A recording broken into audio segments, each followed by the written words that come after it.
Alright, y'all. So I'm back with another one. I was taking my time scrolling. I was scrolling through YouTube and I came across this uh YouTube thing or whatever with no jumper Adam22 and Weezy. I have no earthly idea who Weezy is. Never heard of it. The only Weezy I know is George and Weezy and Weezy F Baby. So we got a new Weezy. I would listen to the podcast. Wait, hold on. The caption is Adam22 and Weezy get into an intense debate over Kevin Samuels. So I began to listen to the podcast, but I was doing this as I was en route. I slid over to the grocery store to grab something real quick. So here we got, I'm gonna basically just pick it up roughly about where I left off, and I'm gonna do my best not to take up too much time with it. So I'm gonna just hit play and let it go. The world is just not as accommodating as they've been told their whole life. And now we have Kevin Samuels to let them know, and I think that he's actually doing important work. I can't wait for Dr. Umar to get his ass. I really hope they get him. But Dr. Umar's living in a fantasy world. Kevin talks about real shit. How is Dr. Umar in a fantasy? Because he kind of relies on these like fake arguments too of being like, you say mean things to black women. It's not really about No, that. Dr. Umar is like way deep. Mind you, he's super homophobic, and I can't even believe I'd be sticking up for him like this. But like, Right. I have really seen Dr. Umar for the good in what he's taught people about blackness that I fuck with him for it. Alright, the only thing I'm gonna really say about Dr. Umar at this particular moment in time is isn't Dr. Umar the motherfucker that I don't know exactly how much money he raised, but I know it was a good amount to start a school. He actually literally got the money, didn't start the school, didn't do shit with the money. He just lived his life off the money. And it's always beautiful black queen. I was never interested into look, too much of anything ain't good for you. So anybody that I see just doing one solid thing, like this nigga is African, like America ain't shit, Africa, well, take your ass to Africa. You know what I'm saying? I got a different whole stance on that whole Africa America shit. You know what I'm saying? But I'm gonna get back into it real quick. Dr. Umar is not a good example when you dealing with logic. Dr. Umar and Derek Jackson, that's when you want to deal with your feelings and your emotion, that's who y'all can go run to. But whenever we talking about logic and actual numbers, then let's talk about it. I think like when I'm making the Dr. Umar Kevin Samuels joke, I really just want someone to see Kevin Samuels. Like I want to see someone really tell him about himself because I think he needs that. I'm not that person to do that. You're not that person to do that. But Dr. Umar. All right, look, really the only thing I really want to say about this is it's typically women that get into their feelings about it. But any person that cannot, and Adam22 was just sitting here breaking, and we'll continue, but anybody that can't respect the message rather than being distracted by the messenger, you got some whole other issues that you need to deal with.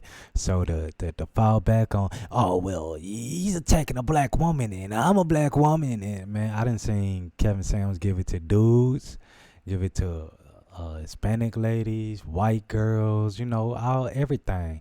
It's just that he didn't say it himself. He's a black man and he cares so much about his people that he's bringing it head first to his people. Other ethnicities don't have these type of talks because,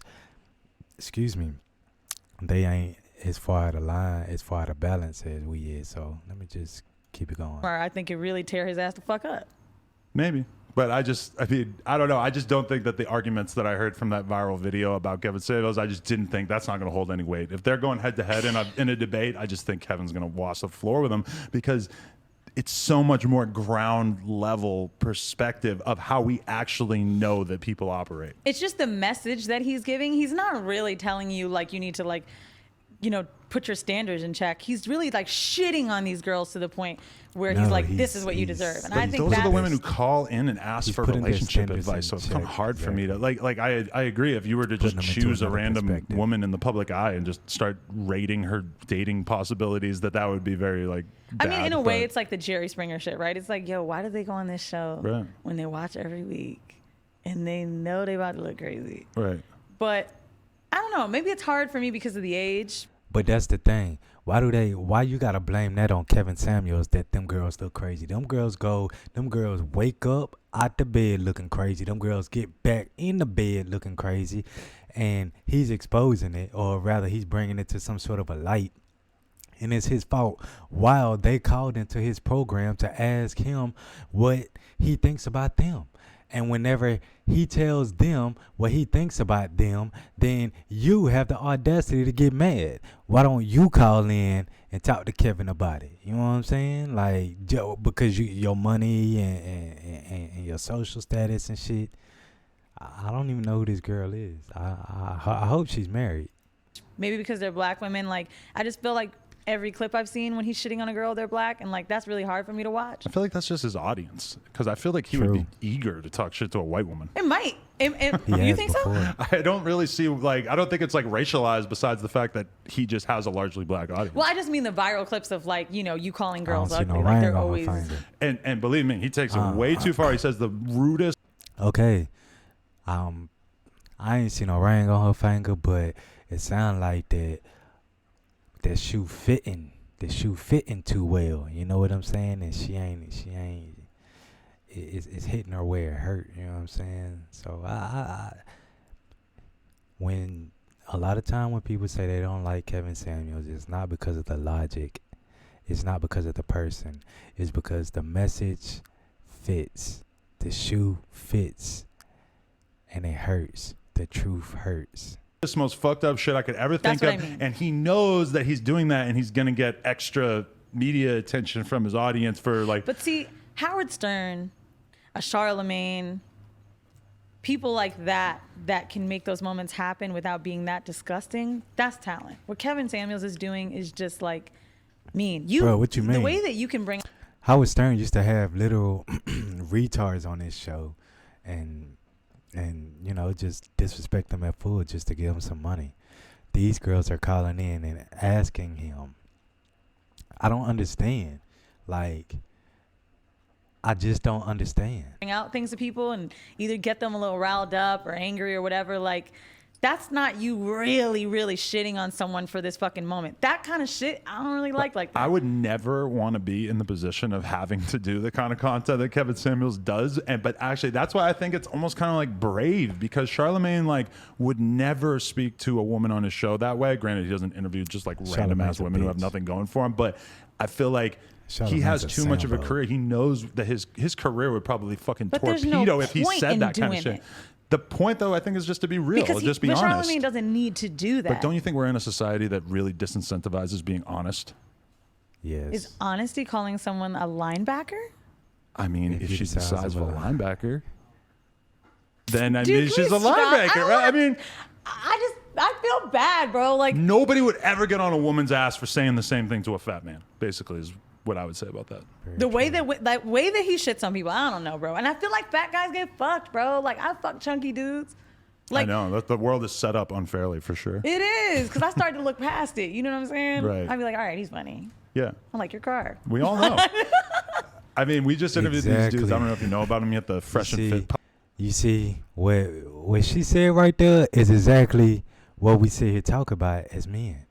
You know, as a man, you have to be able to provide. It don't all that what you truly look like. That shit only get you but so far.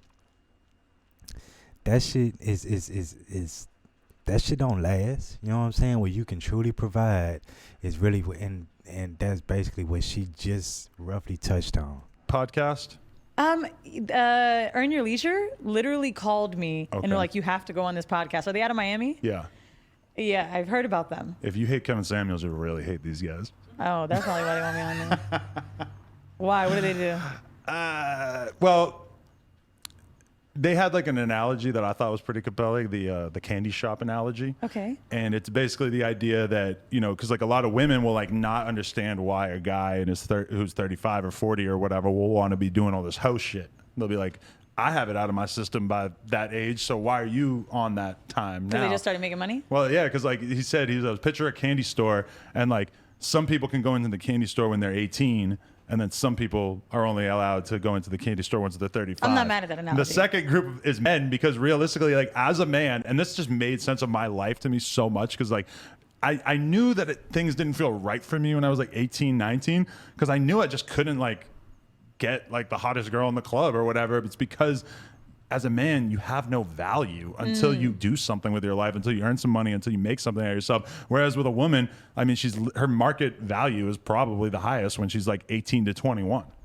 Her market value, you think? I think it's got to be at least mid-20s, dude. I mean, yeah, definitely could hold out to the max. mid-20s for sure. But like, you know, max. women get to enter the candy store at 18. But you gotta think, the older that a person get, the more set into their ways that they are. And that age range between 21 to 24, 25, like whenever you 23, there's like something like, it's like a deep thing that's like, this is how life is.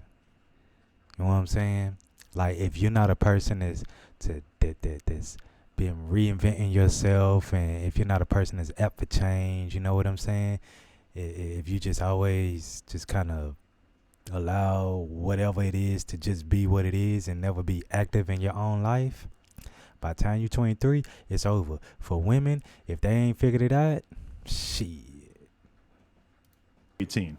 And guys, really, like, if you go to the club at 18 and you don't have anything going for yourself, you're not in the game yet. I don't think that's Kevin Samuels bad. I agree with that analogy. I 100% understand when men that start getting money go through that fucking midlife crisis weird shit when they start, like, I get it, because your access changes. Like, from a low level of describing this, right? Like, I noticed recently, like, I never thought I'd want to buy like an expensive watch or jewelry. I always thought that stuff was stupid, but it's because I didn't have money like that. Yeah, I know. It's easy to say that when you don't have money, right? When like tens, like, I don't want to say it like that, because like sometimes I really try to keep myself in check and have some humility here. Oh wait, I do see. But like at the same time, like a few $1,000s on shit, it really ain't I nothing to me no more. Like Right. it really isn't. So when I'm buying that stuff, I'm doing it more, and I'm like, why am I suddenly having the taste to buy this or that? And I'm not talking about like a Gucci bag. I'm talking about a Gucci t-shirt with just the label inside, just chill shit. Why am I doing that for me? And it's because I can, and I couldn't before, and now I have that access. And that's just men with pussy. And I did that at first too. Like, I bought a fucking chain, I bought a grill, I bought a bunch of designer shit, and then like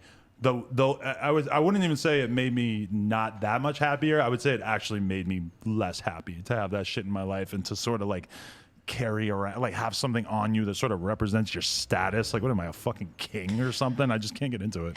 Big chains, yes, but I think there are little money things we all need that make us feel good. I live in New York, so a car isn't really it for me, but you know, I have around a Camry for Does it have dealer plates? Or tried to tell her, like, you should just get a nicer car. Anyways, so basically what we have here is you know, this is extremely reminiscent of girl code. You know what I'm saying? It's girl code here, you know? And not only just that, but you know, she don't look like no young whippersnapper. You know what I'm saying? So we know where she on her way to, you know? And like I said, the shoe fitting and it's hurting. You, and especially for her, as we listening to her Adam22 interview, she's talking about how she's just not able to be getting her life together, and she's in the midst of this nightmare that was sold as a dream, and she's in the middle of waking up. Let me elaborate. Her whole life she's been told she don't need no man. independent woman, this and that. She don't need no nigga for nothing. So then she finally got into this podcast. I don't know it. I have no idea who she is. I'm just guessing. You know what I'm saying? Listening to what she's saying. So then she got into this podcast world and has been becoming successful. And let me cut this back on. And she's been becoming successful off of the podcast, and her money's been changing. So she's thinking that because her money changing, that the caliber and access of men that she aspires is also going to be changing. But she gonna be waking up and realizing that that's not the case, because she's been tuned in to the Kevin Samuels content or whatever, and she's realizing that she didn't set out all her prime years. Did you? That's why whenever Adam said there and said 18 and 21 was the prime year, she was like, huh, really? You know what I'm saying? Well, I at least think to the mid 20s. And shit, well, and then I'm probably in my mid 30s, so if I'm doing way better than what a mid 20-year-old girl be doing, then I'm good, you know. I'm imagining that's how she's looking at this thing. At the same exact time, she's being told that that's not true. You're old, you're around the corner from being washed up, and you partied all your young years away, listening to what the other single woman was telling you, and shit, it's over. It's practically over, in the sense of, you know, what your highest aspirations was. You know, you should be thankful for what you could get at this point, regardless of your money. But yeah, I'm gonna just get on up off of that. I have no idea who Weezy is. I'm gonna have to look into her, see what she got going on. It's no disrespect to her, but rather this is an example of a lot of modern women. Like I mentioned, I got a couple older sisters, and they modern women to the fullest. So until the next time, y'all know where I'ma be. 'Cause I'ma be where I'ma be.